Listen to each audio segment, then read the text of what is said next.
जय हिंद साथियों। चर्चा करेंगे टॉप 30 एमसीक्यूज 22 फरवरी 2025 के डेली करंट अफेयर्स की। फर्स्ट क्वेश्चन है, how many Sri Lankan civil services officers are plan to be train under MOU with national centre for good governance. तो national centre for good governance के साथ श्रीलंका ने एमओयू पार्टनरशिप किया है। तो इस एमओयू के अंदर कितने श्रीलंकन सिविल सर्विसेज ऑफिसर्स को ट्रेनिंग करने की बात कही गई है, आपको ये बताना है। ऑप्शन ए है 1000, ऑप्शन बी है 1200, ऑप्शन सी है 1500 एंड ऑप्शन डी इज 2000। तो सही आंसर है option C, 1500 Sri Lankan civil officers को ट्रेन किया जाएगा under the partnership of national centre for good governance with Sri Lanka institute of development administration. तो ये आपको याद रखना है कि national centre for good governance ने Sri Lanka institute of development administration के साथ पार्टनरशिप की थी, जिसके अंतर्गत ये साइन किया गया था कि 1500 श्रीलंकन सिविल ऑफिसर्स को ट्रेन किया जाएगा इंडिया की national centre for good governance में। National centre for good governance की गवर्निंग मिनिस्ट्री कौन सी है, तो ये है ministry of personnel public grievances and pensions. ये एमओयू कब साइन किया गया था, तो ये एमओयू फरवरी में नहीं साइन किया गया था। ये एमओयू जो है ये दिसंबर 2024 में साइन किया गया था, जब प्रेसिडेंट अनुरा कुमारा दिसांके जी भारत की यात्रा पे आए थे, भारत की विजिट पे आए थे। तो ये बात आपको याद रखनी है। ट्रेनिंग प्लान ड्यूरेशन क्या होगा, ट्रेनिंग कितने वर्ष की होगी, तो ये 4-5 वर्ष की होगी, 2024 से 2028 की। ट्रेनिंग डिटेल्स इतना ज़रूरी नहीं है, बस आपको याद रखना है कितने श्रीलंकन सिविल ऑफिसर्स को ट्रेन किया जाएगा, सिविल सर्विसेज ऑफिसर्स को। ये एमओयू कब साइन किया गया था, ये आपको याद रखना है, और ट्रेनिंग के प्लान का ड्यूरेशन क्या होगा, आपको ये याद रखना है। नेक्स्ट क्वेश्चन है, which ships were flagged off from the newly inaugurated terminal Jogighopa Assam. तो आपको बताना है अभी हाल में ही इनॉग्रेट किए गए टर्मिनल जोगी घोपा असम में कौन से शिप्स को फ्लैग ऑफ किया गया है, आपको ये बताना है। ऑप्शन ए है एमवी त्रिशूल, एमवी पद्म नेविगेशन 2। एमवी क्या होता है, मर्चेंट वेसल, ठीक है। एमवी त्रिशूल, एमवी पद्म नेविगेशन 2, ये आपका पहला ऑप्शन था। सेकेंड ऑप्शन है एमवी कामाख्या, एमवी शक्ति। ऑप्शन सी है एमवी ब्रह्मपुत्रा, एमवी प्रगति। और ऑप्शन डी है एमवी अरुणाचल और एमवी मेघना। तो इसका सही आंसर है ऑप्शन ए, एमवी त्रिशूल और एमवी पद्मा नेविगेशन 2 जो है शिप जो है ये फ्लैग ऑफ की गई थी during the inauguration of terminal at Jogighopa Assam. तो आपको याद रखना है यूनियन मिनिस्टर जो सर्बानंद सोनोवाल जी हैं, उन्होंने इनॉग्रेट किया है इनलैंड वाटरवेज टर्मिनल IWT। कहाँ पे इनॉग्रेट किया है ये, तो ये जोगी घोपा असम में ये किया गया है, ठीक है। जोगी घोपा में ये इनॉग्रेशन किया गया है इनलैंड वाटरवेज टर्मिनल का, ठीक है। जोगी घोपा में, जो कि बोनाई गांव डिस्ट्रिक्ट आसाम में पड़ता है। ये ब्रह्मपुत्रा रिवर के किनारे है, ब्रह्मपुत्रा रिवर के नदी पे है, बैंक पे है। ये जोगी घोपा आसाम में स्थित है, जहाँ पे यूनियन मिनिस्टर सर्बानंद सोनोवाल जी ने इनलैंड वाटरवेज टर्मिनल का इनॉग्रेशन किया है। इससे क्या होगा, इससे लॉजिस्टिक्स इंप्रूव होगी और कनेक्टिविटी ईस्टर्न इंडिया में बढ़ेगी। कौन कौन सी शिप्स और बार्जेस फ्लैग ऑफ किए गए हैं, तो शिप्स हमने आपको बताया, मर्चेंट वेसल त्रिशूल, मर्चेंट वेसल पद्म नेविगेशन 2। बार्जेस अजय और दिक्षु फ्लैग ऑफ किए गए थे। एग्जीक्यूटिंग एजेंसी कौन सी है, national highways and infrastructure development corporation of India. Governing authority थी inland waterways authority of India. बताइए inland waterways authority of India का हेडक्वार्टर्स कहाँ है। डिस्टेंसेस देख लेते हैं तो गेलुफू भूटान में जो पड़ता है उससे सिर्फ 91 किलोमीटर है ये, ठीक है। तो ये आपको याद रखना है, गेलेफू जो कि भूटान में है, इससे सिर्फ 91 किलोमीटर दूर है। नेक्स्ट क्वेश्चन है, which Indian state assembly became the first to introduce a translation facility. किस इंडिया की स्टेट असेंबली में, विधानसभा या विधान परिषद में ट्रांसलेशन की सुविधा उपलब्ध होगी, अनुवाद की सुविधा उपलब्ध होगी। तो ऐसा करने वाला राज्य कौन सा पहला राज्य बना है। ऑप्शन ए है बिहार, ऑप्शन बी है उत्तर प्रदेश, ऑप्शन सी है वेस्ट बंगाल और ऑप्शन डी है ऑप्शन सी था महाराष्ट्र और ऑप्शन डी है वेस्ट बंगाल। तो इसका सही आंसर है ऑप्शन बी, उत्तर प्रदेश में। उत्तर प्रदेश की असेंबली जो है पहली ऐसी असेंबली बन गई है, पहली ऐसी विधानसभा बनी है पूरे भारत में, जहां पे अनुवाद की सुविधा उपलब्ध होगी, ट्रांसलेशन फैसिलिटी की सुविधा उपलब्ध होगी।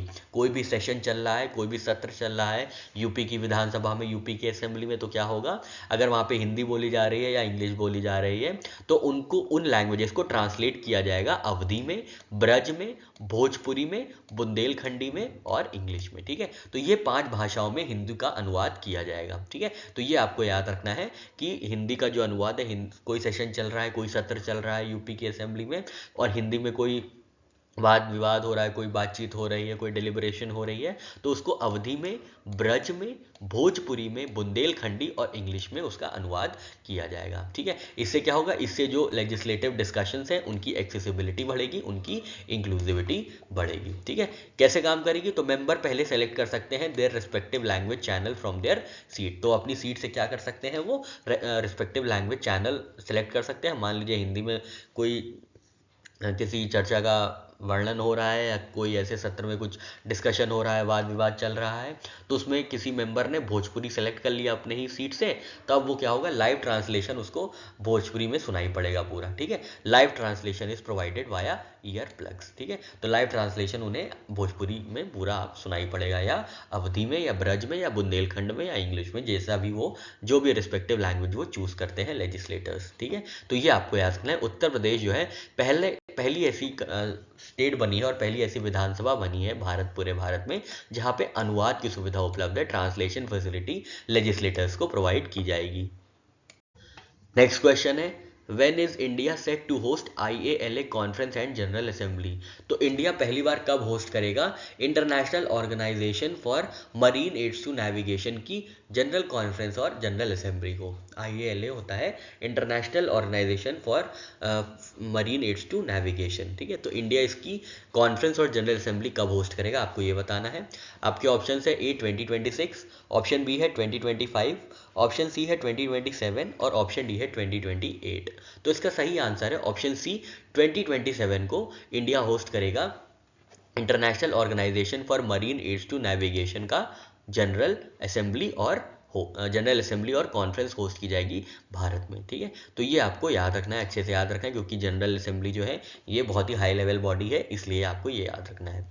तो पहली जनरल असेंबली जो हुई है सिंगापुर में हुई है, ये बात आपको याद रखनी है। ठीक है, पहली जनरल असेंबली इसकी कहाँ हुई है, पहली जनरल असेंबली हुई है सिंगापुर में, सेकेंड होगी इंडिया में 2027 में। ठीक है, सिग्निफिकेंस क्या है जनरल असेंबली का, तो ये जो पहले international organization for marine aids to navigation थी, ये पहले NGO थी और फिर 2024 में ये कन्वर्ट हो गई है international inter governmental organization, NGO से IGO में कन्वर्ट हो गई है और इंडिया इलेक्ट किया गया है एज वाइस प्रेसिडेंट। ठीक है, इंडिया जो है वाइस प्रेसिडेंट के तौर पे इलेक्ट किया गया है, आपको ये बात याद रखनी है। इंडियन डेलीगेशन को लीड किसने किया था, तो TK रामचंद्रन जी है, मुकेश मंगल जी, N मुरुगंदम जी और S सर्वनन जी ने डेलीगेशन को लीड किया था। इंडिया का फ्यूचर क्या है IALA कमिटमेंट्स में, तो दिसंबर 2025 में इंडिया होस्ट करेगा IALA की काउंसिल ऑफ मीटिंग मुंबई में और सितंबर 2027 में होस्ट किया जाएगा IALA conference and general assembly in Mumbai Maharashtra. ठीक है, IALA की बात कर ले तो ये 1957 में फॉर्म हुआ था। फॉर्मर नेम है इसका international association of marine aids to navigation and lighthouse activities और ट्रांसफॉर्मेशन हुआ है अगस्त 2024 में जब 34 मेंबर स्टेट्स ने रैटिफाई किया था IALA का ट्रांजिशन इनटू IGO। पहले नॉन गवर्नमेंटल ऑर्गेनाइजेशन हुआ करता था IALA, अब इंटर गवर्नमेंटल ऑर्गेनाइजेशन हुआ है। पहली जनरल असेंबली जो है सिंगापुर में हो रही है जहां इंडिया इलेक्ट हुआ है एज अ वाइस प्रेसिडेंट और 2027 में जो है इंडिया में होस्ट किया जाएगा IALA का कॉन्फ्रेंस और जनरल असेंबली। हेडक्वार्टर्स कहाँ है IALA का, तो ये फ्रांस में है, याद रखिएगा फ्रांस में हेडक्वार्टर्स है IALA का। नेक्स्ट क्वेश्चन है, where was 8th India conference held in February 2025। तो फरवरी 2025 में आठवां संस्करण इंडियन ओशन कॉन्फ्रेंस का कहाँ पे आयोजित किया गया था, आपको ये बताना है। आपके ऑप्शन है A New Delhi, option B है कोलंबो श्रीलंका, ऑप्शन सी है माले मालदीव्स और ऑप्शन डी है मस्कट ओमान। तो सही आंसर है ऑप्शन डी, मस्कट ओमान में 8वां संस्करण इंडियन ओशन कॉन्फ्रेंस का आयोजित किया गया था। और इस बार की थीम क्या रही है, थीम बहुत इंपॉर्टेंट है, थीम है voyage to new horizons of maritime partnership. ठीक है, voyage to new horizons of maritime partnership जो है 8th इंडियन ओशन कॉन्फ्रेंस की थीम रही है, जिसको आयोजित किया गया था मस्कट ओमान में। और इंडिया की तरफ से जो है प्रतिनिधित्व किया गया है external affairs minister S Jaishankar ji द्वारा। ठीक है, तो ये आपको याद रखना है। ओमान की चर्चा करें तो ओमान के प्राइम मिनिस्टर और सुल्तान है हातिम बिन तारिक अल सैद और कैपिटल है ओमान की मस्कट। ठीक है। इंडियन ओशन कॉन्फ्रेंस की बात कर लें, बैकग्राउंड की बात कर लें, तो ये एनुअल समिट है जहाँ पे लीडर्स, पॉलिसी मेकर्स और एक्सपर्ट्स आते हैं इंडियन ओशन रीजन के जितनी भी कंट्रीज हैं वहाँ से लीडर्स, पॉलिसी मेकर्स, एक्सपर्ट्स आते हैं ताकि डिस्कस किया जा सके जियो political, economic and security challenges. Indian ocean conference को स्टैब्लिश किसने किया था? तो ये इंडिया फाउंडेशन, जो कि इंडिया बेस्ड थिंक टैंक है, इसने स्टैब्लिश किया था 2016 में। और पहली बार होस्ट किया गया था इंडियन ओशन कॉन्फ्रेंस सिंगापुर में। कितनी कंट्रीज पार्टिसिपेट करती हैं? तो 30 कंट्रीज पार्टिसिपेट करती हैं इंडियन ओशन कॉन्फ्रेंस में। नेक्स्ट क्वेश्चन है, which international agency signed an agreement with Uttarakhand for integrated horticulture development promotion project in February 2025? फरवरी 2025 में किस इंटरनेशनल एजेंसी ने, किस अंतर्राष्ट्रीय संस्था ने उत्तराखंड के साथ पार्टनरशिप की है, समझौता किया है integrated horticulture development promotion project के लिए? ठीक है, integrated horticulture development promotion project के लिए उत्तराखंड ने किस इंटरनेशनल एजेंसी के साथ पार्टनरशिप की है फरवरी 2024 में? तो आपके ऑप्शन है, option A world bank, option B है Japan international cooperation agency, option C है Asian development bank, option D है यूनाइटेड नेशंस डेवलपमेंट प्रोग्राम। तो इसका सही आंसर है option B, Japan international cooperation agency ने उत्तराखंड के साथ पार्टनरशिप की है for integrated horticulture development promotion project in February 2025। Project का कार्यकाल कितने वर्ष का होगा? तो ये प्रोजेक्ट होगा 4 इयर्स का। ठीक है, याद रखना है प्रोजेक्ट का जो टाइम है वो 4 इयर्स का होगा, जिसमें हॉर्टिकल्चर प्रोडक्शन को इंक्रीज किया जाएगा और मार्केटिंग सिस्टम को भी इंप्रूव किया जाएगा उत्तराखंड में। टारगेट डिस्ट्रिक्ट्स कौन सी होंगी? टेरी गढ़वाल और नैनीताल जो है टारगेट डिस्ट्रिक्ट्स होंगी ये development of horticulture and food processing की, जो कि जापान इंटरनेशनल कोऑपरेशन एजेंसी के साथ पार्टनरशिप में कैरी आउट किया जाएगा। नेक्स्ट क्वेश्चन है, what is the purpose of RBI data app launched by RBI? तो आपको पता होगा, कल हम लोग ने एक क्वेश्चन डिस्कस किया था। आरबीआई डेटा ऐप लॉन्च किया गया है आरबीआई द्वारा, तो इसका मुख्य उद्देश्य क्या है आपको ये बताना है। आपके ऑप्शन है, option A to provide banking loans online, option B to track stock market movements, option C to provide macro economic and financial data access, option D to facilitate online tax payments. तो इसका सही answer है option C, to provide macro economic and financial data access. तो RBI data app जो launch किया गया है RBI द्वारा, इसके अंतर्गत जो मैक्रो इकोनॉमिक डेटा है, जैसे इन्फ्लेशन का डेटा हो गया है ना, ऐसे फाइनेंशियल डेटा कुछ हो गया, कोई स्कीम का डेटा हो गया, जैसे कि गोल्ड बॉन्ड स्कीम का डेटा हो गया, तो ये सारे डेटा जो है अवेलेबल होंगे आरबीआई डेटा ऐप पे। कब लॉन्च किया गया है? 19 फरवरी 2025 को लॉन्च किया गया है। इसके अंतर्गत कॉम्प्रिहेंसिव इकोनॉमिक और फाइनेंशियल डेटा एक्सेस मिलेगा, पॉपुलर रिपोर्ट्स का सेक्शन होगा, सर्च फंक्शन होगा, बैंकिंग आउटलेट सेक्शन होगा जो बता देगा कि 20 किलोमीटर रेडियस में कहाँ कहाँ पे बैंकिंग आउटलेट्स हैं, सार्क का डेटाबेस एक्सेस होगा, सार्क फाइनेंस का रिलेटेड, डीबीआई पोर्टल इंटीग्रेटेड होगा। ये बात आपको याद रखनी है, आरबीआई का जो डेटाबेस ऑन इंडियन इकोनॉमी है आरबीआई डेटा से ये इंटीग्रेट किया जाएगा। तो ये हम लोग ने देखा आरबीआई डेटा ऐप के बारे में। नेक्स्ट क्वेश्चन है, who is leading IRDAI committee formed to review insurance act of 1938? Insurance act जो 1938 का है उसको रिव्यू करने के लिए आईआरडीएआई कमिटी कौन लीड करेगा, आपको ये बताना है। आपके ऑप्शन है, option A R N Malhotra, option B है देवाशीष पांडा, ऑप्शन सी है मनोज जोशी और ऑप्शन डी है दिनेश कुमार खारा। तो सही आंसर है ऑप्शन डी, दिनेश कुमार खारा जी लीड करेंगे आईआरडीआई की कमेटी, जो कि रिव्यू करेंगे इंश्योरेंस एक्ट ऑफ 1939। और इंश्योरेंस का विजन क्या है इंडिया में? तो इंश्योरेंस फॉर ऑल बाय 2047। तो हेड ऑफ कमेटी कौन रहेंगे इंश्योरेंस एक्ट ऑफ 1938 को रिव्यू करने के लिए, जो कि 7 मेंबर कमेटी होगी। इसको लीड करेंगे दिनेश कुमार खारा जी, जो कि फॉर्मर चेयरमैन रहे हैं एसबीआई के। ठीक है, तो ये आपको याद रखना है। आईआरडीएआई की बात करें तो इसके चेयरपर्सन है देवाशीष पांडा जी। हेडक्वार्टर्स है आईआरडीएआई का हैदराबाद तेलंगाना, स्टैब्लिश किया गया था 1999 में। नेक्स्ट क्वेश्चन है, what is the local name of greater adjutant stork? Greater adjutant stork का लोकल नाम क्या है आपको ये बताना है। ऑप्शन ए है हरगिला, ऑप्शन बी है गरुड़, ऑप्शन सी है शिक्रा, ऑप्शन डी है जटायु। तो इसका सही नाम है ऑप्शन ए हरगिला। अब ये क्यों न्यूज़ में था? क्योंकि टाइम मैगजीन ने विमेन ऑफ द ईयर 2025 की लिस्ट अनाउंस की है और इसमें 13 विमेन में इंडिया की एक विमेन को ऑनर किया गया है जिनका नाम है पूर्णिमा देवी बर्मन। पूर्णिमा देवी बर्मन किससे संबंधित है? तो she is known for conservation of greater adjutant stork, जिसको लोकल में हरगिला कहा जाता है। लोकल नेम उसका हरगिला है, ठीक है। तो ये आपको याद रखना है कि time magazine women of the year 2025 की लिस्ट अनाउंस कर दी गई है जिसमें 13 विमेन को इंक्लूड किया गया था as women of the year 2025। अब इसमें क्या है? इसमें भारत की एक महिला शामिल है जिनका नाम है पूर्णिमा देवी बर्मन जी। ये वाइल्ड लाइफ कंजर्वेशनिस्ट हैं और इन्होंने कंजर्वेशन के लिए ग्रेटर एडजुटेंट स्टॉर या हरगिला के लिए बहुत बड़ा काम किया है। स्टेटस क्या है ग्रेटर एडजुटेंट स्टॉर का? तो ये प्रीवियसली क्लासिफाई होते थे एज एंडेंजर्ड, लेकिन कंजर्वेशन एफर्ट्स की वजह से क्या हुआ है, IUCN ने स्टेटस अपग्रेड किया है टू नियर थ्रेटेंड इन 2023। अब ये जो पॉपुलेशन है इनकी रिकवरी हो चुकी है, इंक्रीज्ड फ्रॉम 450 टू 1800 बर्ड्स। तो ये जो ग्रेटर एडजुटेंट स्टॉर्क बर्ड्स हैं इनकी जनसंख्या 450 से लगभग 1800 हो चुकी है। इनके द्वारा एक इनिशिएटिव फाउंड किया गया था पूर्णिमा देवी बर्मन जी द्वारा जिसका नाम था Hargila army all female conservation group था विद 10,000 विमेन। तो ये बात आपको याद रखनी है। इनको और भी मेजर अवार्ड्स और रिकॉग्निशंस मिले हैं जैसे कि नारी शक्ति पुरस्कार 2017 में, विटले अवार्ड 2017 में, United Nations Environment Programme champion of the Earth award 2022। तो ये कुछ इंपॉर्टेंट प्रोमिनेंट अवार्ड्स थे और इस बार 2025 की time magazine women of the year में भी इनको क्या मिली है? जगह मिली है। इनको सम्मान मिला है पूर्णिमा देवी बर्मन जी को जो कि वाइल्ड लाइफ कंजर्वेशनिस्ट हैं।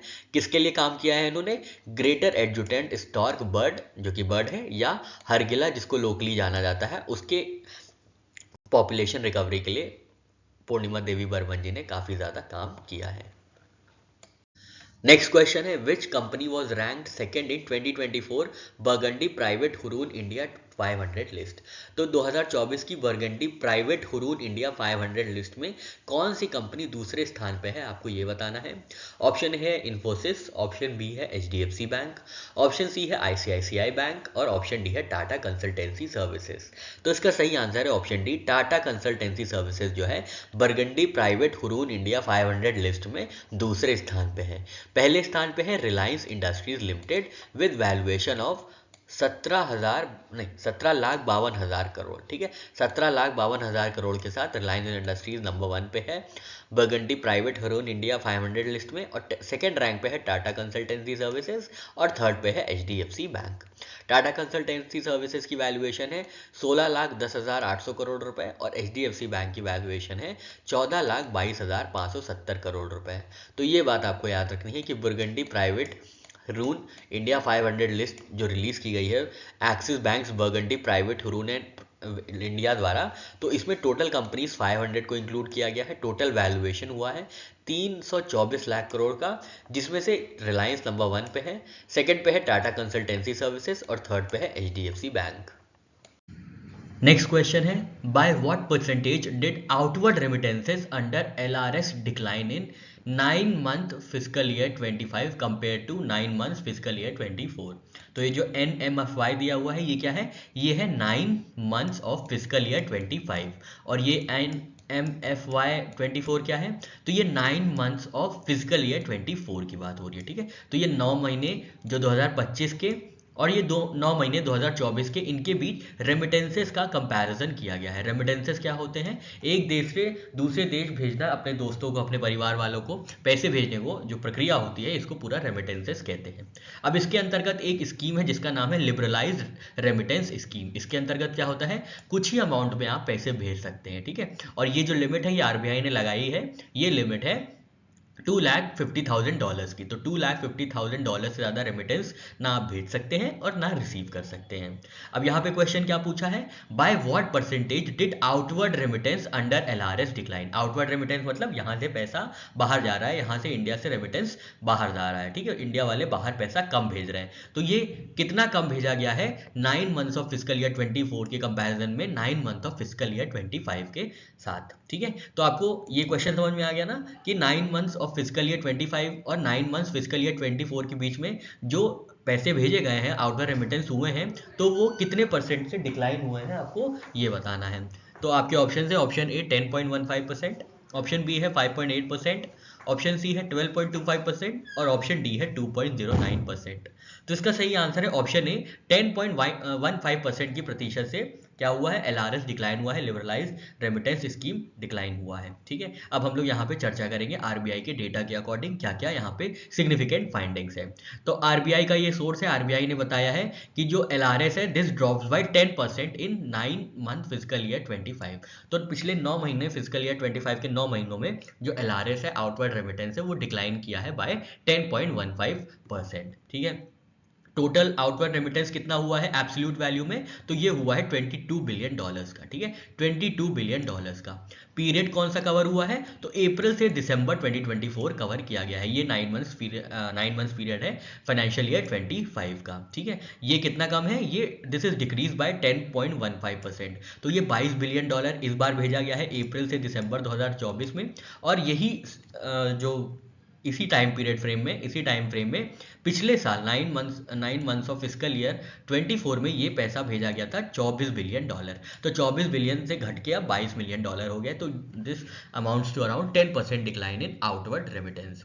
क्यों हुआ है, drop in remittances across major segment, जैसे डिपॉजिट में ड्रॉप हुआ है, मेंटेनेंस ऑफ क्लोज रिलेटिव्स में ड्रॉप हुआ है, गिफ्ट्स और इंटरनेशनल ट्रैवल में भी ड्रॉप्स हुए हैं, जिसकी वजह से ये डिक्लाइन देखा गया है आउटवर्ड रेमिटेंसेस का।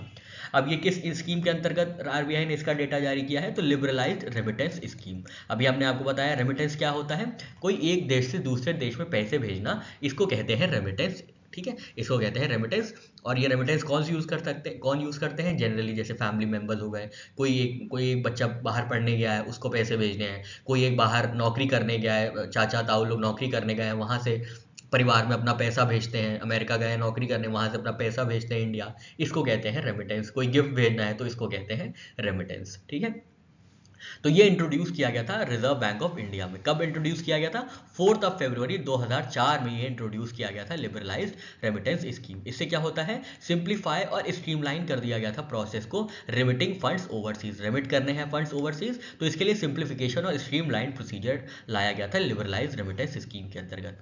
अब इसका ये मतलब नहीं है कि आप कितना भी पैसा भेज दें, इसकी एक लिमिट होती है, रेमिटेंस लिमिट होती है, जो कि 2,50,000 पर फाइनेंशियल ईयर अप्रैल से मार्च तक फॉर परमिसेबल करेंट और कैपिटल अकाउंट ट्रांजैक्शंस। तो आप $2.5 लाख तक ही हर वर्ष करेंट अकाउंट या capital account transaction carry out कर सकते हैं under liberalised remittance exchange scheme. ठीक है, एलिजिबिलिटी क्या है, all resident individuals including minors. Next question है, which city hosted the launch of soil health card scheme. SHC क्या है, तो सॉइल हेल्थ कार्ड स्कीम है। तो आपको ये बताना है सॉइल हेल्थ कार्ड जो स्कीम है वो किस सिटी में लॉन्च किया गया था, किस शहर में लॉन्च की गई थी सॉइल हेल्थ कार्ड की स्कीम। आपके ऑप्शन है, ऑप्शन ए जयपुर राजस्थान में, ऑप्शन बी सूरतगढ़ राजस्थान में, ऑप्शन सी भोपाल मध्य प्रदेश में और ऑप्शन डी अहमदाबाद गुजरात में। तो इसका सही आंसर है ऑप्शन बी, सूरतगढ़ राजस्थान में लॉन्च किया गया था सॉइल हेल्थ कार्ड स्कीम 19 फरवरी 2015 को, और 19 फरवरी 2025 को इस स्कीम के 10 वर्ष पूरे हो जाते हैं। इसलिए इंपॉर्टेंट हो जाता है हमको कि ये हम लोग सारे डायमेंशन इसके बारे में पढ़ लें। तो ये लॉन्च किया गया था फरवरी 19, 2015 में। ठीक है, फरवरी 19, 2015 में soil health card scheme launch की गई थी। किसने लॉन्च की थी, प्रधानमंत्री नरेंद्र मोदी जी ने ये लॉन्च किया था। कहाँ पे लॉन्च किया था, बहुत इंपॉर्टेंट है, सूरतगढ़ राजस्थान में लॉन्च किया गया था। कौन प्रमोट करता है, तो प्रमोट करता है department of agriculture and cooperation, ministry of agriculture and farmer welfare. ठीक है, ये प्रमोट करते हैं। इंप्लीमेंट कौन करते हैं, जो भी स्टेट गवर्नमेंट और यूटी गवर्नमेंट्स के एग्रीकल्चर डिपार्टमेंट होते हैं वो सॉइल हेल्थ कार्ड को स्कीम को इंप्लीमेंट करते हैं। फिर ये राष्ट्रीय कृषि विकास योजना के साथ मर्ज कर दिया गया था 2022-23 में, और फिर इसका नाम रख दिया गया था soil health and fertility component under राष्ट्रीय कृषि विकास योजना। ठीक है, राष्ट्रीय कृषि विकास योजना के साथ ये मर्ज कर दिया गया था। अब ये जो soil health and fertility scheme है, ये बात याद रखिएगा, ये किसके अंतर्गत आती है, तो ये राष्ट्रीय कृषि विकास योजना के अंतर्गत आती है। आप यहाँ पे कंफ्यूज हो सकते हैं, कोई भी आपको ऑप्शन दिया जा सकता है सॉइल एंड फर्टिलिटी कौन से स्कीम का कंपोनेंट है, तो आपको बता दिया जाएगा प्रधानमंत्री फसल बीमा योजना, या प्रधानमंत्री किसान योजना, आपको कोई भी स्कीम दी जा सकती है और आपको परेशान किया जा सकता है ना। तो आपको याद रखना है कि soil health and fertility component जो है ये राष्ट्रीय कृषि विकास योजना का कंपोनेंट हो गया है 2022-23 से, ठीक है। शुरुआत में ये इंडिपेंडेंट स्कीम थी, इसके बाद इसको कंपोनेंट को मर्ज कर दिया गया है राष्ट्रीय कृषि विकास योजना के साथ। अब इसका मुख्य उद्देश्य क्या है, तो नाम से ही समझ में आता है कि सॉइल की हेल्थ को मेंटेन रखना, सस्टेनेबल बनाना, क्योंकि सॉइल की हेल्थ अच्छी होने से ही अच्छी फसलें होती हैं, अच्छी प्रोडक्टिविटी होती है। और डिक्लाइन होने पे हेल्थ क्या होती है, सॉइल में ढेर सारे फर्टिलाइजर्स यूज़ करने पड़ते हैं, ढेर सारे पेस्टिसाइड्स यूज़ करने पड़ते हैं, जिसकी वजह से सॉइल की हेल्थ ख़राब हो जाती है और कॉन्सिक्वेंटली एग्रीकल्चरल प्रोडक्टिविटी इंपैक्ट होती है, एग्रीकल्चर इकोनॉमिक इनकम इम्पैक्ट होती है इससे, और कई तरीके के इसमें रेमिफिकेशंस देखने पड़ते हैं, ठीक है। अब कौन कौन से सॉइल पैरामीटर्स इसमें कवर है सॉइल हेल्थ के लिए, तो 12 पैरामीटर्स हैं, ठीक है। कौन कौन से हैं, जिसमें मैक्रोन्यूट्रिएंट्स और माइक्रोन्यूट्रिएंट्स दोनों को ही जज किया जाता है, असेस किया जाता है किसी भी मिट्टी में कितना जो माइक्रोन्यूट्रिएंट्स है और मैक्रोन्यूट्रिएंट्स कितने ज़्यादा हैं, ठीक है। मैक्रोन्यूट्रिएंट्स कौन कौन से होते हैं, याद रखिएगा, NPKs, ठीक है, नाइट्रोजन, फॉस्फोरस, पोटेशियम और सल्फर। माइक्रोन्यूट्रिएंट्स कौन से होते हैं, जिंक, आयरन, कॉपर, मैंगनीज और बोरॉन। अदर पैरामीटर्स क्या जज किए जाते हैं सॉइल हेल्थ कार्ड स्कीम के अंतर्गत, कि पीएच लेवल क्या है सॉइल का, एसिड सॉइल है या बेसिक सॉइल है, इलेक्ट्रिकल कंडक्टिविटी बताई जाती है, साथ ही साथ ऑर्गेनिक कार्बन भी टेस्ट किया जाता है, मेजर किया जाता है। तो टेस्टिंग फ्रीक्वेंसी कब होती है, तो हर वर्ष 2 बार में सॉइल के सैंपल्स को कलेक्ट किया जाता है, after rabi and kharif crops और when no standing crop is present, ठीक है। तो हर रबी या खरीफ क्रॉप के बाद सॉइल के सैंपल को कलेक्ट किया जाता है। इसका पर्पस क्या है, इसमें फर्टिलाइजर का रिकमेंडेशंस करना है, कितना यूज़ करना है और क्या क्या सॉइल चेंजेस चाहिए सॉइल में चेंज करना है, ताकि अच्छी प्रोडक्टिविटी रहे और मतलब अच्छी प्रोडक्टिविटी के साथ जो आने वाली फसलें होंगी या आने वाली जो हम सीड लगाएंगे वो भी अच्छी तरीके से फले फूले, अच्छी तरह से एग्रीकल्चरल प्रोडक्टिविटी और एग्रीकल्चरल आउटपुट हो, उसके लिए बताते हैं, रिकमेंड करते हैं फर्टिलाइजर यूसेज और सॉइल चेंजेस, ठीक है। तो ये आपको याद रखना है। कॉस्ट फ्री होती है जनरली, या affordable soil testing for farmers. तो ये आपको सॉइल हेल्थ कार्ड स्कीम के बारे में पूरी जानकारी आपको दे दी गई है, आपको अच्छे से ये 2-3 बार पढ़ लेना है। नेक्स्ट क्वेश्चन है, what is the core function of Microsoft magma. तो माइक्रोसॉफ्ट ने लॉन्च किया है मैग्मा, तो मैग्मा का कोर फंक्शन क्या होगा आपको ये बताना है। ऑप्शन ए है only image processing, option B है understanding and acting upon both images and language, option C है टेक्स्ट टू स्पीच कन्वर्जन और ऑप्शन डी है डिटेक्टिंग फेक न्यूज़। तो इसका सही आंसर है option B, understanding and acting upon both images and language. तो आपको याद रखना है माइक्रोसॉफ्ट ने AI मॉडल डेवलप किया है जिसका नाम है मैग्मा, और ये क्या करेगा, ये अंडरस्टैंड करेगा, समझेगा और प्रोसेस करेगा इमेजेस को और लैंग्वेज को इन डिजिटल एंड फिजिकल एनवायरनमेंट्स। तो ये आपको याद रखना है मैग्मा के बारे में कि मैग्मा का काम क्या है, और ये याद रखना है कि मैग्मा को किसने लॉन्च किया है, तो माइक्रोसॉफ्ट ने लॉन्च किया है। नेक्स्ट क्वेश्चन देखते हैं, which tribe celebrates the Ali I Ligang festival. Ali I Ligang festival किस ट्राइब द्वारा सेलिब्रेट किया जाता है आपको बताना है। ऑप्शन ए है मिसिंग, ऑप्शन बी है संथाल, ऑप्शन सी है भिल और ऑप्शन डी है बोडो। तो इसका सही आंसर है ऑप्शन ए मिसिंग ट्राइब। मिसिंग ट्राइब कहाँ पाई जाती है, तो असम की मिसिंग ट्राइब जो है सेलिब्रेट करती है अली आय लिगांग फेस्टिवल। याद रखना है अली आय लिगांग फेस्टिवल किसके द्वारा ऑब्जर्व किया जाता है, सेलिब्रेट किया जाता है, तो ये मिसिंग ट्राइब द्वारा सेलिब्रेट किया जाता है। कहाँ पे पाई जाती हैं, असम में पाई जाती है, ठीक है। तो आपको ये याद रखना है अली आय लिगांग फेस्टिवल मिसिंग ट्राइब द्वारा सेलिब्रेट किया जाता है असम में। इसका सिग्निफिकेंस क्या है, तो this marks the beginning of agriculture cycle, ठीक है। एग्रीकल्चर साइकिल की बिगिनिंग होने पे ये जो सिग्निफिकेंट फेस्टिवल है मिसिंग ट्राइब द्वारा अली आ लिगांग, इसको सेलिब्रेट किया जाता है। कब ऑब्जर्व किया जाता है, first Wednesday of Assamese month of Phagun, ठीक है। फागुन के पहले महीने की फागुन के पहले बुधवार को असमीज मंथ के अकॉर्डिंग ये ऑब्जर्व किया जाता है। कौन सी की डिटीज को वर्शिप किया जाता है, कौन से इष्ट देवता हैं इनके, तो इनके इष्ट देवता हैं दोनी पोलो, सन एंड मून गॉड्स, ठीक है। तो ये आपको याद रखना है।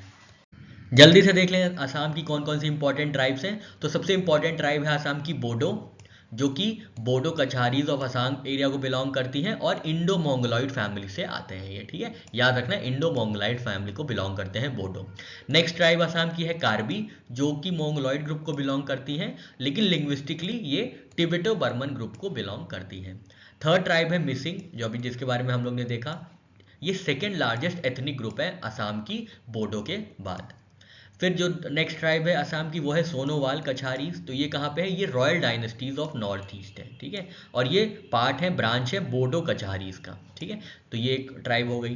दियोरी एक ट्राइब है जो कि ब्रह्मपुत्रा नदी के किनारे रहती हैं, ठीक है, याद रखना है। और ये असम, नागालैंड और अरुणाचल प्रदेश तीनों जगह ही पाई जाती हैं Deori scheduled tribes. Next scheduled tribe है असम की राभा। राभा जो है ये one of the 9 scheduled tribes है in the plain districts of Assam, ठीक है, ये प्लेन डिस्ट्रिक्ट्स ऑफ असम में पाई जाती हैं। नेक्स्ट स्केड्यूल्ड ट्राइब है असम की डिम्सा। ये oldest inhabitants of north east India है, ठीक है, one of the oldest inhabitants of north east India. फिर है तिवास, एक और ट्राइब है वहाँ पे असम की तिवास, जो कि असम और मेघालय में पाई जाती है। ताइफाग एक ट्राइब है जो कि थाई स्पीकिंग ट्राइब है, based in Dibrugarh and Tinsukia district of Assam. फिर है सिंगपो, ये ट्राइब है inhabiting India, China and Myanmar. Kuki tribes हैं जिनको चिन के नाम से भी जाना जाता है और ज़ाओमी के नाम से भी जाना जाता है, और ये टिबेटो बर्मन ट्राइबल पीपल है, ठीक है, टिबेटो बर्मन को बिलोंग करते हैं, ये बात याद रखना है।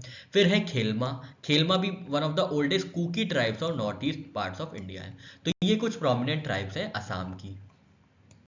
नेक्स्ट क्वेश्चन है, who won memory league world championship in February 2025। तो फरवरी 2025 में किसने जीता है memory league world championship? Memory league world championship किसने जीता है 2025 में? मेमोरी लीग वर्ल्ड चैंपियनशिप 2025 में किसने जीता है? ऑप्शन ए है सौरभ शर्मा, ऑप्शन बी है रोहन वर्मा, ऑप्शन सी है अर्जुन मेहता, ऑप्शन डी है विश्व राजकुमार।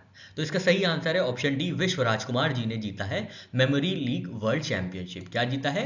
Memory league world championship. India के हैं विश्व राजकुमार, इन्होंने क्या किया है, इन्होंने 80 डिजिट्स को रिकॉल किया है 13.5 सेकेंड्स में, और ये नया बेंचमार्क है, ठीक है। तो ये आपको याद रखना है, बहुत इंपॉर्टेंट है कि विश्व राजकुमार जी ने मेमोरी लीग वर्ल्ड चैंपियनशिप जीती है। और कैसे जीती है, इनका क्या अचीवमेंट रहा है, तो इन्होंने 13.5 सेकेंड में 80 डिजिट्स रिकॉल किए हैं, ठीक है।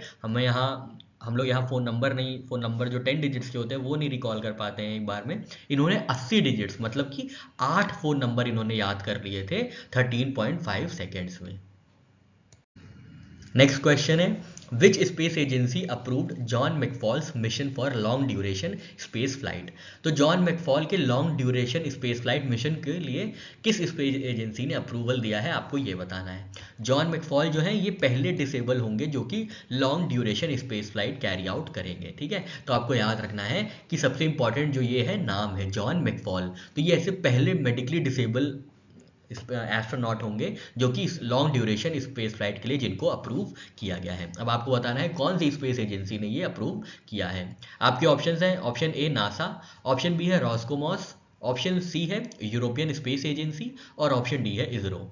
तो इसका सही आंसर है option C, European Space Agency ने अप्रूव किया है जॉन मैकफॉल की लॉन्ग ड्यूरेशन स्पेस फ्लाइट। याद रखना है, नाम बहुत इंपॉर्टेंट है जॉन मैकफॉल। ये कहाँ से आते हैं, ये ब्रिटिश नेशनैलिटी को बिलोंग करते हैं, ये ब्रिटेन है, ठीक है, ये ब्रिटेन है, यूनाइटेड किंगडम की नेशनैलिटी को बिलोंग करते हैं। किस स्पेस एजेंसी ने इनको अप्रूव किया है लॉन्ग ड्यूरेशन मिशन के लिए, तो ये यूरोपियन स्पेस एजेंसी ने इन्हें अप्रूव किया है, लॉन्ग ड्यूरेशन मिशन अप्रूव हुआ है, ठीक है। ये पहले एस्ट्रोनॉट है with a disability medically cleared for space flight. ये अनाउंस किया गया है 22 फरवरी 2025 को। ये कौन से स्टडी में जाएंगे, तो ये यूरोपियन स्पेस एजेंसी की फ्लाई फिजिबिलिटी स्टडी को कैरी आउट करेंगे, ठीक है। तो ये आपको याद रखना है, जॉन मैकफॉल के बारे में याद रखना है, जॉन मैकफॉल नाम है, नेशनैलिटी है ब्रिटिश, स्पेस एजेंसी जिसने अप्रूव किया है इनका लॉन्ग ड्यूरेशन मिशन वो है यूरोपियन स्पेस एजेंसी। ये पहले ऐसे एस्ट्रोनॉट होंगे जो कि जिनकी डिसेबिलिटी की वजह से मतलब की वजह से नहीं, जो कि डिसेबल हैं और उनको मेडिकली क्लियर किया गया है स्पेस फ्लाइट के लिए। नेक्स्ट क्वेश्चन है, which of the following is not an identified leadership sector under SOUL? तो अभी सोल लीडरशिप कॉन्क्लेव 2025 आयोजित की गई थी, उसमें कुछ लीडरशिप के सेक्टर्स आइडेंटिफाई किए गए थे, उसमें आपको बताना है कौन सा एक सेक्टर आइडेंटिफाई नहीं किया गया था फॉर लीडरशिप। आपके ऑप्शन है A deep tech, option B cyber security, option C space और ऑप्शन डी रिन्यूएबल एनर्जी।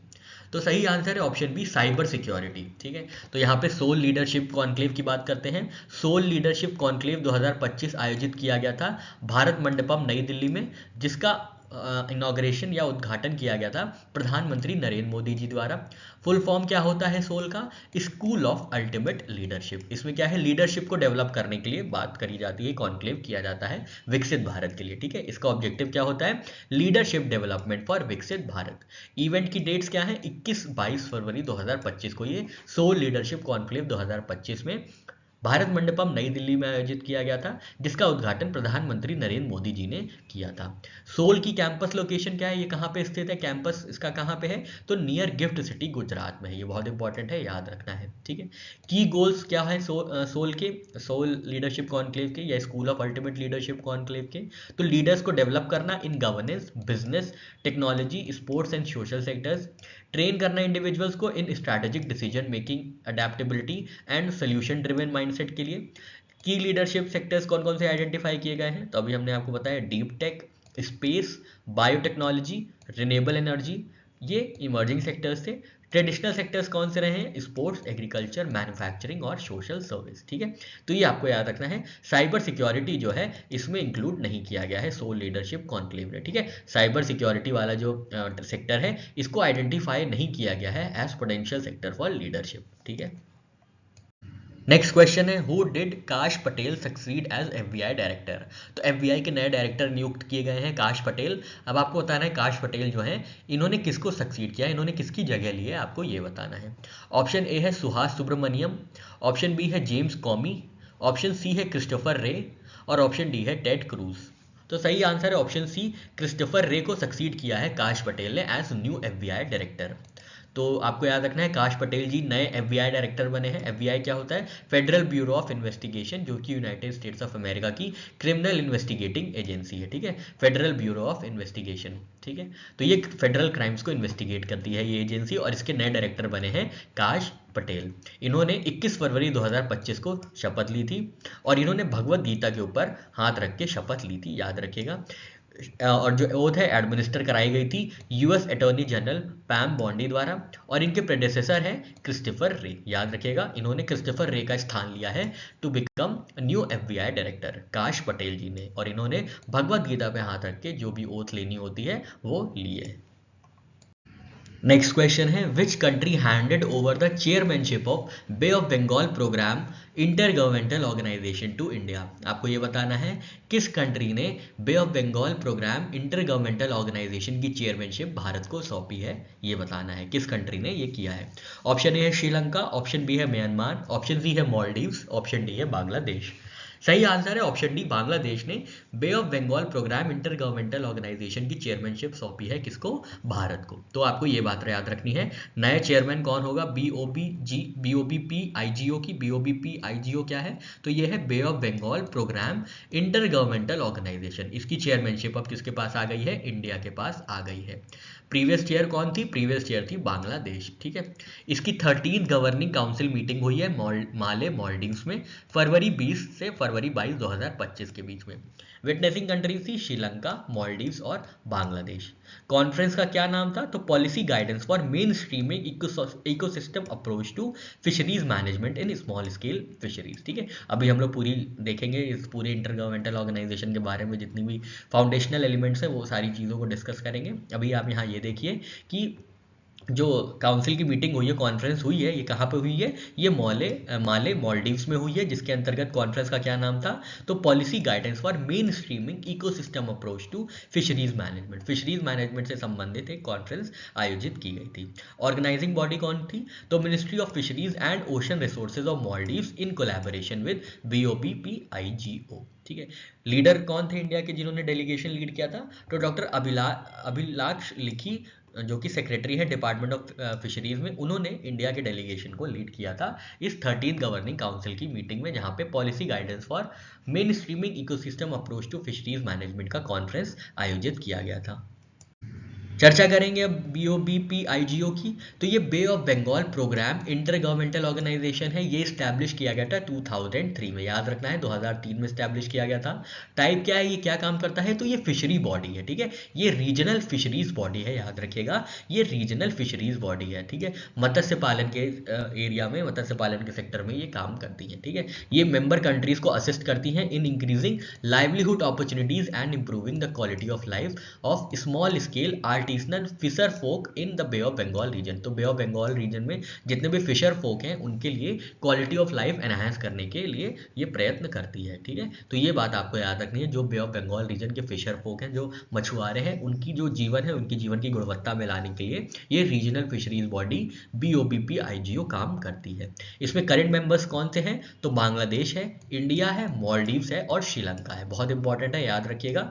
इसमें नॉन कॉन्ट्रैक्टिंग पार्टीज कौन सी हैं, तो नॉन कॉन्ट्रैक्टिंग पार्टीज है इंडोनेशिया, मलेशिया, म्यांमार और थाईलैंड, ठीक है। तो 4 करंट मेंबर्स हैं, और ये जो 4 हैं, बाकी 4 इंडोनेशिया, मलेशिया, म्यांमार और थाईलैंड, ये नॉन कॉन्ट्रैक्टिंग पार्टीज हैं BOB प्रोग्राम IGO की, ठीक है। तो ये बहुत इंपॉर्टेंट डिफरेंस है, दोनों में याद रखना है, ठीक है।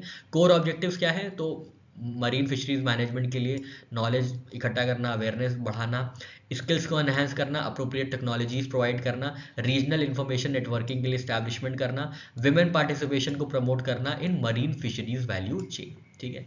इसका इवोल्यूशन कब हुआ था, तो इसका इवोल्यूशन हुआ था Bay of Bengal Programme of Food and Agriculture Organization founded by UNO United Nations in 1979। तो यूनाइटेड नेशंस ने बे of Bengal Programme of Food and Agriculture Organization establish किया था 1979 में। उसी से निकला हुआ एक रीजनल फिशरीज बॉडी है जिसको 2003 में इस्टेब्लिश किया गया था, जिसका नाम रखा गया था Bay of Bengal programme inter governmental organization. इसमें R&D इंस्टीट्यूशंस होते हैं, पॉलिसी मेकर्स होते हैं, फिशरी कम्युनिटीज़ को इंक्लूड किया जाता है ताकि उनके जीवन की गुणवत्ता को बढ़ाया जा सके, ठीक है। तो यहाँ पे सारी बात समझ में आ गई आपको Bay of Bengal programme inter governmental organisation की। अब हम लोग बढ़ेंगे अपने नेक्स्ट क्वेश्चन की ओर। नेक्स्ट क्वेश्चन है, what is the name of new bat corona virus discovered in China. तो अभी हाल में चाइना में एक और नया बैट कोरोना वायरस डिस्कवर किया गया है, आपको उसका नाम बताना है। आप ऑप्शन है A RATG13, ऑप्शन B है HKU5-CoV2 CoV2 मतलब कोविड 2, ऑप्शन C है SARS-CoV-3, ऑप्शन D है MERS-CoV-2। तो इसका सही आंसर है ऑप्शन बी HKU5-CoV-2, ठीक है। तो ये वायरस का नाम है, याद रखना है HKU5-CoV-2। कहाँ पे डिस्कवर किया गया है, चाइना में डिस्कवर किया गया है। कौन सी फैमिली को ये वायरस बिलोंग करता है, तो मर्बेको वायरस को सब जीनस को बिलोंग करता है। मर्बेको वायरस सब जीनस को बिलोंग करता है HKU5-CoV-2 वायरस, ठीक है, जो कि रिलेटेड है मिडिल ईस्ट रेस्पिरेटरी सिंड्रोम या MERS से। कौन से रिसेप्टर्स यूज होते हैं इन्फेक्शन के लिए, तो ACE2 रिसेप्टर्स यूज होता है जो कि SARS-CoV-2 में यूज हुआ था, ठीक है। बाइंडिंग एफिशिएंसी ह्यूमन सेल्स से कितनी है, तो ये लोअर देन SARS-CoV-2 है। कोविड 2 में सबसे बड़ी दिक्कत यही थी कि बाइंडिंग एफिशिएंसी जो वायरस की थी वो बहुत ज़्यादा थी, ह्यूमन सेल से बहुत जल्दी बाइंड हो जाते थे, जिसकी वजह से बहुत जल्दी कोरोना फैल रहा था। लेकिन इतना खतरनाक ये नया वाला वायरस नहीं है जिसका नाम है HKU5-CoV-2। तो ये आपको याद रखना है वायरस का नाम और वायरस की फैमिली। नेक्स्ट क्वेश्चन है, when does Mauritius celebrate it's national day. Mauritius अपना नेशनल डे कब सेलिब्रेट करता है, आपको ये बताना है। मॉरिशस अपना नेशनल डे कब सेलिब्रेट करता है, आपको ये बताना है। Option A August 15, option B 26 जनवरी, ऑप्शन सी है 12 मार्च और ऑप्शन डी है 1 मई। तो इसका सही आंसर है ऑप्शन सी, मार्च 12 को सेलिब्रेट करता है मॉरिशस अपना नेशनल डे। ये क्वेश्चन में क्यों लिया गया है, तो इसलिए लिया गया है क्योंकि गेस्ट ऑफ ऑनर के तौर पे भारतीय प्रधानमंत्री नरेंद्र मोदी जी को वहां पे सम्मान मतलब इनवाइट किया गया है, ठीक है। तो आपको बताना है, निमंत्रण भेजा गया है, आपको बताएं तो निमंत्रण भेजा गया है Indian Prime minister Narendra Modi को to be guest of honour at Mauritius National Independence Day या नेशनल डे, ठीक है। तो ये बात आपको याद रखनी है कि मॉरिशस नेशनल डे 2025 जो कि 12 मार्च 2025 को सेलिब्रेट किया जाएगा, उसमें गेस्ट ऑफ ऑनर रहेंगे Indian Prime minister Narendra Modi ji, ठीक है। ये अनाउंस किया गया है Mauritian Prime Minister Navin Ramgoolam द्वारा, ठीक है। सिग्निफिकेंस क्या है, तो इस दिन मॉरिशस को इंडिपेंडेंस प्राप्त हुई थी की ब्रिटिश रूल से 1968 में। ठीक है, आपको बता दें 2023 में प्रेसिडेंट द्रौपदी मुर्मू जी को भी इनवाइट किया गया था मॉरिशस नेशनल डे के लिए as a guest of honour. ठीक है, और इस वर्ष 2025 में Indian Prime minister Narendra Modi ji को इन्वाइट किया गया है to be guest of honour at Mauritius National Independence Day. Next question है, which organization collaborated with ISRO to develop world largest vertical propellant mixture? ISRO ने world largest vertical propellant mixture के लिए किस organisation के साथ collaborate किया था, आपको ये बताना है। ऑप्शन है Central Manufacturing Technology Institute CMTI, option B Indian Institute of Science IISc, option C है DRDO Defence Research and Development Organisation, और लास्ट ऑप्शन है option D Bharat Electronics Limited. तो इसका सही आंसर है भारत इलेक्ट्रॉनिक्स लिमिटेड, गलत आंसर है, ऑप्शन ए है सही answer, Central Manufacturing Technological Institute जो है इसका सही आंसर है। ठीक है, सेंट्रल मैन्युफैक्चर टेक्नोलॉजी इंस्टीट्यूट के साथ इसरो ने डेवलप किया है world largest 10 ton vertical planetary mixer for solid propellant production. ठीक है, तो बस आप ये याद कर लीजिएगा कि ये क्या है और इसका वेट कितना है। ठीक है, तो ये प्लानिटरी मिक्सर है, किसके लिए यूज होगा, सॉलिड प्रोपेलेंट प्रोडक्शन के लिए यूज होगा। किसके साथ बनाया गया है, तो ये central Manufacturing Technology institute Bengaluru के साथ मिलके इसरो ने डेवलप किया है दुनिया का लार्जेस्ट सबसे बड़ा 10 ton vertical planetary mixer for solid propellant production. इसका पर्पस क्या है, ये एफिशिएंसी लाएगा, सेफ्टी लाएगा और प्रोडक्टिविटी इंक्रीज करेगा सॉलिड रॉकेट मोटर मैन्युफैक्चरिंग की, साथ ही साथ प्रिसाइज मिक्सिंग होगी सेंसिटिव और हजार्डस प्रोपेलेंट इंग्रेडिएंट्स की। ठीक है, प्रिसाइजली मिक्सिंग होगी, अच्छी तरीके से मिक्स होगा, इसलिए वर्टिकल प्लानिटरी मिक्सर लॉन्च किया गया है जो कि 10 टन का है। ठीक है, ये फॉर्मली हैंड ओवर किया गया था फरवरी 13, 2025 को एट CMTI बेंगलुरु। ठीक है, तो ये आपको याद रखना है। टेक्निकल स्पेसिफिकेशंस, जो वेट है इसका 150 टन का है। ठीक है, 150 टन का वेट है। डायमेंशंस हैं 5.4 metre into 3.3 metre into 8.7 metre length breadth height. ठीक है, और फीचर्स क्या हैं, तो फीचर्स है hydrostatically driven agitators, PLC based remote control system. खैर इतना तो नहीं याद रखना है, बस याद रखिएगा वेट कितना है, 150 टन वेट है, और डायमेंशंस क्या है 5.4 metre into 3.3 metre into 8.7 metre which is length breadth and height. Next question है, where has India's first zoo based bio bank been established? आपको बताना है इंडिया का पहला जू बेस्ड बायो बैंक कहाँ पे स्टैब्लिश किया गया है। ठीक है, इंडिया का पहला जू बेस्ड मतलब क्या है, जू बेस्ड मतलब चिड़ियाघर बेस्ड बायो बैंक जहाँ पे बायोलॉजिकल सैंपल्स रखे जाएंगे, वो कहाँ पे स्टैब्लिश किया गया है, कौन से जू में स्टैब्लिश किया गया है। आपके ऑप्शन है, option A Nandankanan zoological park Orissa, option B है National Zoological Park Delhi, option C है Padmaja Naidu Himalayan Zoological Park Darjeeling, option D है इंदिरा गांधी जूलॉजिकल पार्क विशाखापट्टनम। तो इसका सही आंसर है option C Padmaja Naidu Himalayan Zoological Park Darjeeling. ठीक है, तो आपको याद रखना है इंडिया का पहला जू बेस्ड बायो बैंक कहाँ पे स्टैब्लिश किया गया है, ये Padmaja Naidu Himalayan Zoological Park Darjeeling में स्टैब्लिश किया गया है। किसके साथ पार्टनरशिप करके ये स्टैब्लिश किया गया है, तो centre for cellular and molecular biology के साथ स्टैब्लिश किया गया है ये Padmaja Naidu Himalayan Zoological Park Darjeeling में, इंडिया का पहला जू based bio bank under ministry of science and technology. Purpose क्या होगा इस बायो बैंक का, तो ये एक तरीके का फ्रोजन जू की तरह काम करेगा जहाँ पे जो एनिमल्स हैं उनके DNA सेल्यूलर और टिश्यू सैंपल्स को कलेक्ट करके रखा जाएगा, सर्व किया जाएगा फ्रोजन स्टेट में। ठीक है, इनको प्रिजर्व कितने डिग्री पे किया जाएगा, तो -196 डिग्री पे ये इनको इनके जो टिश्यू सैंपल्स हैं या सेल्यूलर सैंपल्स हैं DNA है, इनको फ्रीज किया जाएगा at -196 degree centigrade using liquid nitrogen. तो ये क्रायो प्रिजर्वेशन टाइप की एक चीज होगी, लिक्विड नाइट्रोजन को यूज किया जाएगा DNA सेल्यूलर और टिश्यू सैंपल्स को स्टोर करने के लिए। कहाँ पे future bio bank plans establish करने का कमिटेड किया गया है, तो ये कमिटमेंट किया गया है नेशनल जूलॉजिकल पार्क दिल्ली में और नंदनकानन जूलॉजिकल पार्क ओडिशा में भी बायो बैंक स्टैब्लिश किए जाएंगे। एक बार ये Padmaja Naidu Himalayan Zoological Park Darjeeling की जो भी फिजिबिलिटी है, प्रैक्टिबिलिटी है, ये अगर वेरीफाइड हो जाती है, अच्छे से चल जाएगा यहाँ पे जितनी भी DNA सेलुलर और टिश्यू सैंपल्स अच्छे से स्टोर हो जाएंगे अगर, तो फिर फ्यूचर बायो बैंक प्लान्स को एक्सपैंड किया जाएगा और दिल्ली और ओडिशा में भी इसको स्टैब्लिश किया जाएगा। नेक्स्ट क्वेश्चन है, what is the name of international art exhibition being held in Hyderabad. तो हैदराबाद में जो इंटरनेशनल आर्ट एग्जीबिशन का आयोजन किया जा रहा है उसका नाम क्या है, आपने ये बताना है।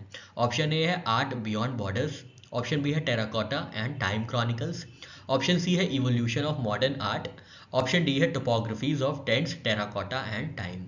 तो इसका सही आंसर है, इस जो इंटरनेशनल आर्ट एग्जीबिशन आयोजित किया जा रहा है हैदराबाद में, उसका नाम है topographies of tent terracotta and time. ठीक है, तो याद रखना है आपको, topographies of tents terracotta and time नाम का जो आर्ट एग्जीबिशन आयोजित किया जा रहा है ये हैदराबाद में आयोजित किया जा रहा है। इसके ऑर्गेनाइजेशन हैं सृष्टि आर्ट गैलरी और गोथ जेंट्रियम हैदराबाद। क्यूरेटर होंगे आर्ट एग्जीबिशन के मैथ्यू पैट्रिज।